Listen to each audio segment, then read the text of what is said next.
ইডেনে প্রথম বলেই উইকেট বনগাঁর ছেলের খেলা দেখে যেতে পারলেন না বাবা, আক্ষেপ রাজুর। বাবার শ্রাদ্ধের কাজ শেষ করেই পৌঁছে গিয়েছিলেন ইডেনে। মাঠে নেমে প্রথম বলেই পেয়েছিলেন উইকেট। শূন্যে হাত ছুঁড়ে উচ্ছ্বাস প্রকাশ করেছিলেন। মুহূর্তে চোখ পড়েছিল গ্যালারির দিকে। ভেতরে ভেতরে কেঁদে উঠেছিল ছেলের মন। এত বছর পর আজকের দিনেই খেলা দেখতে আসার কথা ছিল বাবার। ছেলের খেলা দেখে যেতে পারলেন না বাবা। এটাই বড় আক্ষেপ বনগাঁর রাজুর। বেঙ্গল প্রো টি20 লিগে শিলিগুড়ি স্ট্রাইকার্সের হয়ে খেলছেন রাজু। প্রথম খেলার আগেই ঘটে যায় অঘটন। গত 28শে মে তার বাবা বিশ্বনাথ হালদারের মৃত্যু হয়। 12ই জুন বাবার শ্রাদ্ধের কাজ সম্পন্ন করে 13ই জুন ইডেনে হাওড়ার বিরুদ্ধে ম্যাচ খেলেন তিনি। পরদিন ভোরে ট্রেনে চেপে বনগাঁ পৌঁছে নিয়ম ভঙ্গের কাজ সম্পন্ন করেন। প্রথম খেলাতেই নজর কেড়েছে রাজুর বোলিং। বাঁহাতি এই স্পিনার প্রথম ম্যাচেই তুলে নেন তিনটি উইকেট। রাজু জানালেন, ছোট থেকে অনেক কষ্ট করে খেলা শিখেছেন। বাবা রিক্সা চালাতেন, অভাবের সংসার। বাবা চাইতেন ছেলে ক্রিকেট খেলুক, পাশাপাশি তিনি বুঝতেন ক্রিকেট খেলার বিভিন্ন সামগ্রী কিনে দেওয়াও তার পক্ষে যথেষ্ট কষ্টকর। রাজু বলেন, ছোট থেকে কখনো সেলসম্যানের কাজ, কখনো কারখানায়, কখনো লোকের দোকানে কাজ করেছি। বাবার ওপর যাতে চাপ না আসে সেই চেষ্টাই করেছি। নিজেই খেলার সরঞ্জাম কিনে নিতে চেষ্টা করতাম। তার কথায়, ছোট ছোট পা ফেলতে পছন্দ করি। বনগাঁয় প্র্যাকটিস করার সময় থেকে ভাবতাম কিভাবে কলকাতায় যাব। কলকাতায় যাওয়ার পর ভাবতাম কবে ইডেনে খেলব। রাজুর বর্তমান লক্ষ্য রঞ্জি দলে সুযোগ পাওয়া। 15 বছর আমি ক্রিকেট খেলছি। 15 বছরে কোনোদিনও হয়তো বাবা আমাকে বলেনি যে আমি তোর খেলা দেখতে যাব। জাস্ট মারা যাওয়ার 3-4 দিন আগে আমাকে বলেছে যে এই বছর বিপিএল ম্যাচ আমি দেখতে যাব মাঠে, তুই একটু ব্যবস্থা করিস মাঠের। তো মাঠে আমি সেইভাবেই কথা বলেও রেখেছিলাম যে বাবা আসবে খেলা দেখতে, তো সেরকম বলে রেখেছিলাম, কিন্তু সেটা যা হলো না।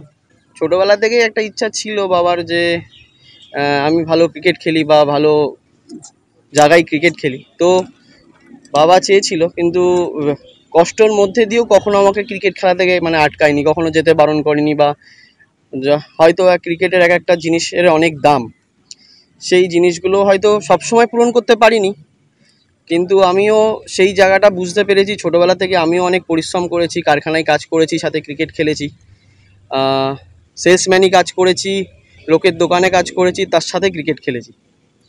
যাতে বাবার ওই ক্রিকেটের জিনিস কিনে দেওয়াটা বাবার কাছে চাওয়ার থেকে আমি নিজে জিনিসটাকে করতে পছন্দ করেছি। গত প্রায় 17 বছর ধরে ক্রিকেট খেলছেন রাজু। তার খেলার জন্যই চাকরি পেয়েছেন ভারতীয় রেলে। ইতিমধ্যেই বেশ কিছু সফলতাও এসেছে। এর আগে 3 বছর খেলেছেন বেঙ্গল সিনিয়র দলে। কলকাতা ক্রিকেট লিগে দ্বিতীয় সর্বোচ্চ উইকেট প্রাপক, বেঙ্গল প্রিমিয়ার লিগে তৃতীয় সর্বোচ্চ উইকেট প্রাপক হয়েছেন তিনি। তবে রাজুর আক্ষেপ, বাবা বলেছিলেন আমার খেলা দেখতে মাঠে যাবেন, কিন্তু তার আগেই সব শেষ। তবে ইডেনে যখন প্রথম বলে প্রথম উইকেট পেলাম, মনে হয়েছিল বাবা আমার সাথেই আছেন, আগামীতেও সাথেই থাকবেন।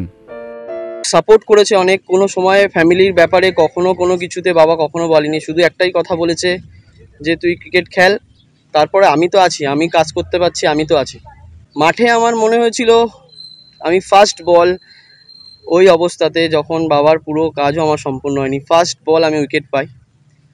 হয়তো সবাই দেখেছে, সেটা ভিডিওতেও দেখেছে, ফার্স্ট বল উইকেট। তখন আমি জানি না, মনে হচ্ছিল আমার পাশেই আমার বাবা ছিল আর আমাকে খুব সাপোর্ট করলো। আমি হয়তো অনেক লাইভ ম্যাচ খেলেছি, কিন্তু কোনোদিন ওই ফার্স্ট বল উইকেট পাইনি। তো ওই ম্যাচে ফার্স্ট বলে আমি উইকেট পেয়েছি। খেলাটা থেকে বড় ব্যাপার আমার কাছে ছিল কলকাতা মাঠে কি করে যাব। যখন কলকাতা মাঠে গেছি তখন ভাবতাম যে কলকাতা মাঠে কি করে খেলবো। যখন কলকাতা মাঠে খেলেছি তখন ভাবতাম ইডেনে কি করে খেলবো। তো কখনো সব প্লেয়ারদেরই একটা স্বপ্ন থাকে ইন্ডিয়ার হয়ে খেলা, কিন্তু আমার সবসময় টার্গেট থাকতো যে এক স্টেপ আগে। বড় কিছু ভাবতাম না, সবসময় ভাবতাম এর থেকে উপরে এক স্টেপ কী আছে। আজকে আমি কলকাতা মাঠে পারফর্ম করছি, শুধু একটাই ভাবছি যে আমার সামনে রঞ্জি ট্রফি খেলা, লক্ষ্য রঞ্জি ট্রফি খেলতে হবে, এটাই এখন। সব্যসাচী ভট্টাচার্যের সাথে Kaberi Ghosh, news no man's land, Bongaon. Sampriti guest house hotel and restaurant, সমস্ত আধুনিক সুবিধাযুক্ত AC double bedroom, standard double bedroom, twin bedroom, deluxe double bedroom. আমাদের হোটেলেই রয়েছে বাঙালির খাবার সহ মাল্টি কুইজিন রেস্টুরেন্ট, শহরের মধ্যে অথচ সম্পূর্ণ নিরাপদ পরিবেশে থাকা খাওয়ার একমাত্র ঠিকানা Sampriti guest house hotel and restaurant, Chakdah road, টবাজার, বনগাঁ। ফোন 03215257603।